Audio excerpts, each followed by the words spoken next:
this might be getting slightly outside the bounds of good meeting practice and more into the realms of management more generally. But one of the best approaches to advancing your work is to break the work down into smaller, very concrete actions. Things that might only take a minute or two to do, right? And have that be the output or the outcome of the meeting, the decision about what's going to be done. That has a couple of advantages for you. One is it's just conceptually a lot simpler to understand what is it that I need to do next. And then work has a momentum of its own, right? If I send you an email with the draft of the report, well then probably you're going to send me an email back with your comments on my report, and I can include your comments in it, this kind of thing. Right, so it has its way of like getting the work rolling, and that helps you to make progress. But as a manager, when you agree short actions or smaller actions, let's say, with your team members as part of your team meetings, it gives you a way to check up on progress outside of the team meetings.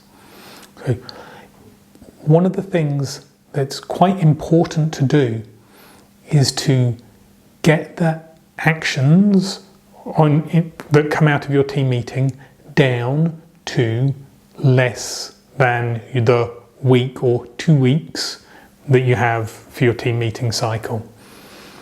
This is a slightly complicated and slightly nuanced point, but it is important because that lets you follow up on them outside of the team meetings, which gets you away from updates in the team meetings, and it actually allows you to move work along. This is the business of managing, right? Managing is not done within the team meeting. Managing is done outside the team meeting. The team meeting, you're going to plan, check. Yeah, you might do a little bit of checking up and seeing where everybody is, getting an overview. Though I've shared my thoughts, let's say, about asking for updates. But as a manager, you want to be able to check in with people and say, okay, we had our meeting, you committed to